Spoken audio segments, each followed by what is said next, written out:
on a sweltering afternoon in July 2012.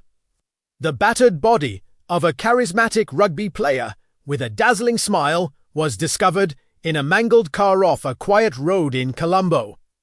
The victim was 28-year-old Wasim Thajudeen, a former Sri Lankan national rugby union star.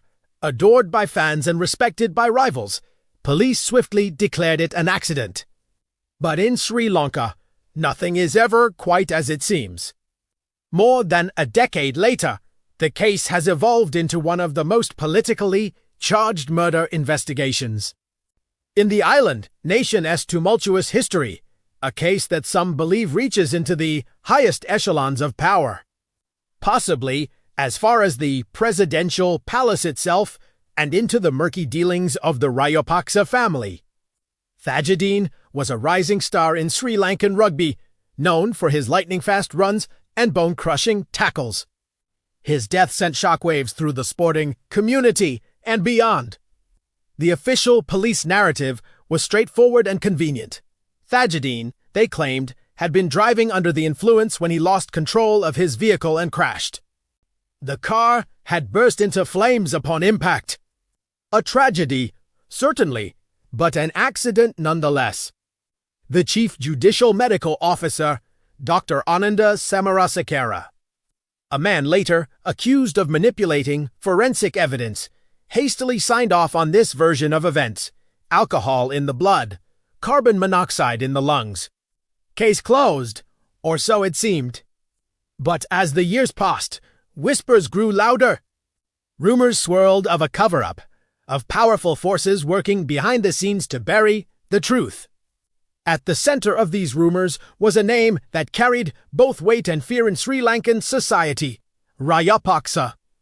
The Rajapaksa family had dominated Sri Lankan politics for years, with Mahinda Rajapaksa serving as president and his brothers holding key positions in government and military. But it was Mahinda's son, Yoshitha Rajapaksa, who found himself at the heart of the Thajudeen case. Yoshitha, like Thajudeen, was a rugby player. But unlike Thajudeen, who had earned his place through talent and hard work, Yoshitha's position on the national team was widely seen as a result of his family connections. Rumors of rivalry and resentment between the two players had long circulated in Colombo's tight-knit rugby community. As investigators began to dig deeper into the case, disturbing details emerged. Thajudeen's body showed signs of torture, broken bones, missing teeth, and evidence of severe beating. The car's airbags had not deployed, suggesting it had not been involved in a high-speed crash as initially claimed. Most damning of all, traces of DNA belonging to multiple individuals were found inside the vehicle. These revelations pointed to a grim conclusion. Wasim Thajudeen had not died in a tragic accident. He had been murdered, and his death had been staged to look like a car crash. The question on everyone's lips was, why? What could have motivated such a brutal act against a beloved sports star? And who had the power to orchestrate such an elaborate cover-up? All eyes turned to the Rajapaksa family, and particularly to Yoshitha. Speculation ran rampant that Thajudeen had been killed to settle a personal score, or perhaps to silence him over some damaging information he possessed. The fact that the initial investigation had been so quickly closed, despite glaring inconsistencies, only fueled suspicions of high-level interference. As public pressure mounted, the case was reopened in 2015 following a change in government. Investigators began to piece together a timeline of Thajudeen's final hours, uncovering evidence that had been overlooked or deliberately suppressed in the initial probe. Witnesses came forward with accounts of seeing Thajudeen being forcibly bundled into a vehicle on the night of his death. Phone records showed a flurry of calls between key suspects in the hours surrounding the incident. Financial transactions hinted at possible payoffs to silence potential whistleblowers. Yet, despite these breakthroughs, the investigation faced constant obstacles. Key witnesses mysteriously recanted their statements or disappeared altogether. Crucial evidence vanished from police lockups. Investigators found themselves reassigned or facing sudden disciplinary action. The shadow of the Rajapaksa family loomed large over every aspect of the case. Their vast network of influence, built up over years of political dominance, seemed to reach into every corner of Sri Lankan society.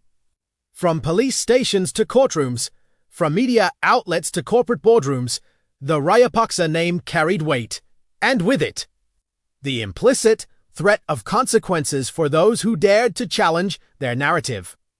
Yoshitha Rajapaksa, for his part, vehemently denied any involvement in Thajudeen's death.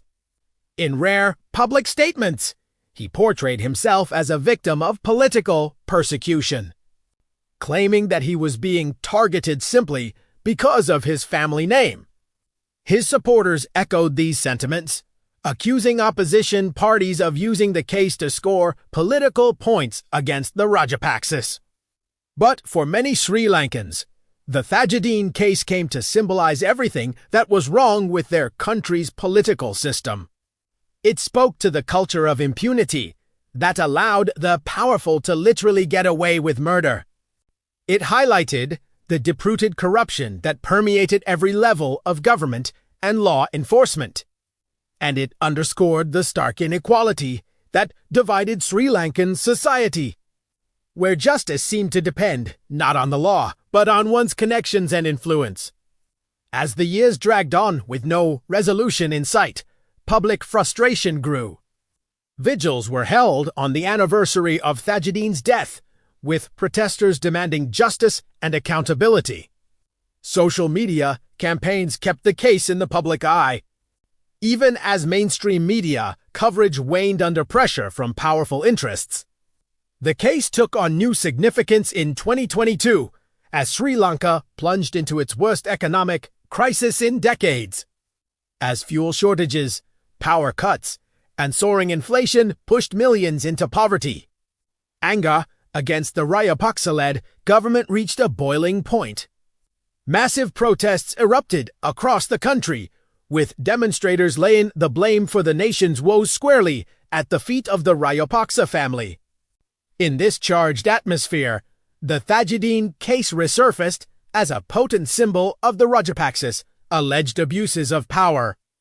Protesters at the Gotagagama camp in Colombo's Galle Face.